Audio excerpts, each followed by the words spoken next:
Yeah, no, I woke up late. Bro, I had to like torch off these bolts. Like the shit was like so rusted. Like 2 of these snapped. The ones that sat in here, I needed to like torch off. It's crazy. Hey, what's up, guys? It's nasty ass Inca 4x4. I'm like filthy. It's hot. It's freaking hot. So this video, it's gonna be working on the Rover. It's over a couple days. Basically what I was trying to get done on the Rover was the shocks, swapping out the shocks, doing a 2-inch spacer lift, the steering dampener, and the tie rod ends. So I kind of went over on how to do that. It's still a couple parts. This video in particular is going to be everything except the tie rod ends and the steering dampener. So follow along.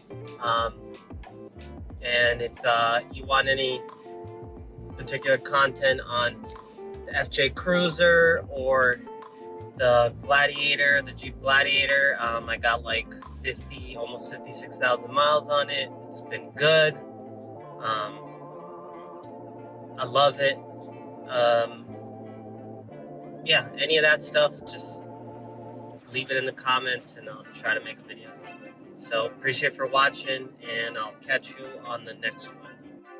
All right, so I'm gonna try to do some of this, the shocks, the springs, and the tire rod end. So we're gonna take off all the wheels first and go from there.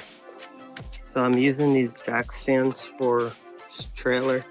So I don't have any jack stands. So what I'm gonna do is I'm gonna put a block behind here and pull the handbrake up.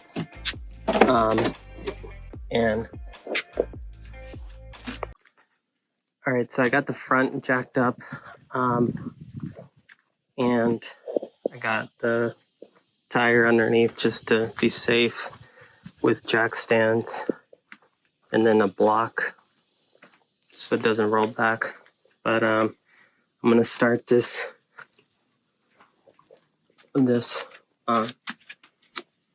let's see these springs and stuff. Let's see how this even does. It's straight axle, so it should be like my Jeep.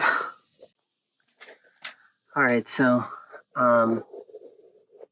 taking the shock tower out, and like a couple of these bolts already broke, so I think I may need to get whatever this is, like a perch or something, or a new shock tower set.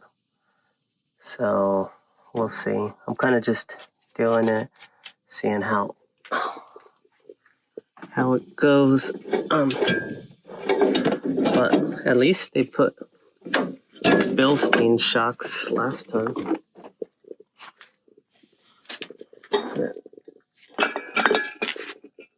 So, all right, so this is where we're at. Took the shock tower off. These bolts snapped. Those were 13 millimeter. They went around here.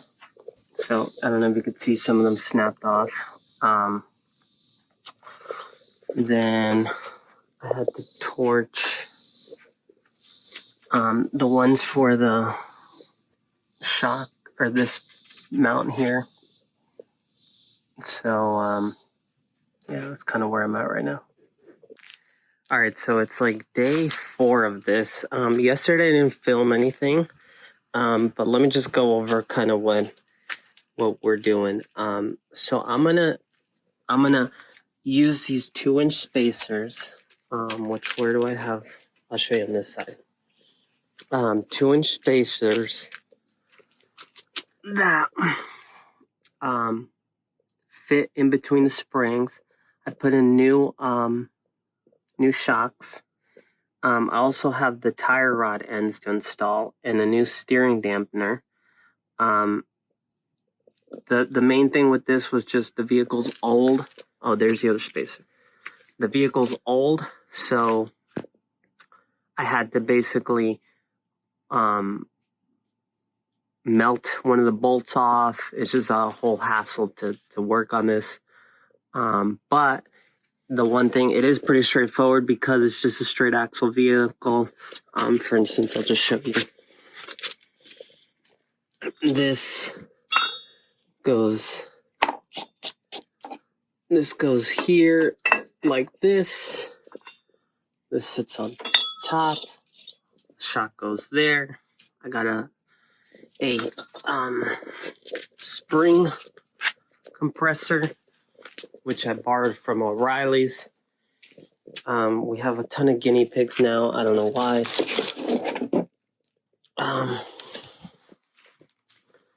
But this compresses them. One thing is, be careful when you're compressing, when you're using this to compress, it'll get, these notches will kind of get smaller and smaller. So if you don't do them equally, if you use a ratcheting wrench, it'll get stuck in there. If you use a socket, also it'll get jammed and you won't be able to take it out. And definitely when you assemble it, you got to assemble the shock. You got to put the shock to the shock tower. The shock to the shock tower. Drop it in. Underneath here is this little thing. So it goes shock tower, slides into the top. This sits in here. I ordered some new of the 2 sets of these. I'm gonna just bolt them on for right now, and then I'll just need to get a spring thing to take it down and put the new one in, because like I said, these snapped, some of these bolts. So this goes in. Make sure you have these like assemblies already put in, because once you have the shock inside the spring, you're not gonna have any space to like then try to assemble this part. So that's where I'm at with the video. I will get with you guys as soon as I'm done. Alright, so I have the spring compressed, and this is what I was talking about. If I hit this side too much, this part is going to buckle, and I'm not going to be able to get my socket or my ratcheting wrench out. The shock tower I got assembled. So this is going to go sit underneath here. So the way I'm going to put this is going to be the 2-inch spacer. I'm going to bolt that in with this. Then I'm going to get the shock in there. Oh, and before that, I need to get this part here, because once I have the shock in there, it's going to be hard for me to put in the rubber, like the shock assembly stuff. This is the old one, so I'll show you in a second. All right, guys, so apologize for not filming so much. It's just kind of hard. But anyway, I installed the 2 the spacer lifts and the new shocks. I have to tighten down the one on the passenger side. Now I'm working on the back, and just praying to God I don't have to like torch any bolts off. But also I used the high lift jack to jack that up from like there, and then when I was trying to lower one side to make it droop so I can like more easily take the spring off, the car freaking like shift. So just a reminder, always put like something underneath just in case. Like I put these tires, and then I also had jacks. So I guess follow common sense. I did engage the center locker. So that way, like, it doesn't roll. So that's kind of where I'm at. But I guess let me walk you through. Basically, the back had a bar across that kind of keeps the shock in place. These are 19 millimeters. Those are 17 millimeters. I'm going to use the compression or the spring compressor to compress this in so I can lift it. And then I'm going to just undo the shocks. The back seems easier. And then we should be good to go as far as shocks, new shocks on all corners with the spacer lift. Dampener still got to get installed, and tire rod ends still got to get installed. And I'm already looking at this front axle. It's kind of like turned forward, so my alignment's already jacked. I already know that, but I may have more of an issue now. So, but we'll see. Stay tuned. I do have the ARB bumper coming through, the Safari rack. You know, I did a lot of the changing the steering box, the radiator, aluminum radiator. So hopefully we're making this thing more reliable. It's been pretty reliable, I'm not gonna lie. Been daily driving it, and it's been pretty good. So just trying to make it. My goal is every time I winch a Toyota out of any situation, just like the Jeep badge of honors, I'm just gonna start collecting little Toyota emblems on the side here. That's gonna be my thing. And when people ask, I'll be like, why do you have Toyota emblems on the side? I'll be like, that was Tom, that was Frank. I pulled him out of, I don't know, Rough Creek or something. All right, so we still got madness going on. Passenger rear is not done. But let me show you.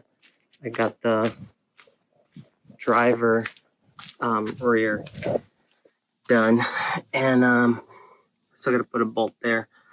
One cool thing, like this bolt might not work, but I like how this piece here, it looks like I can unbolt it and get like a new one if the tread is like all fucked.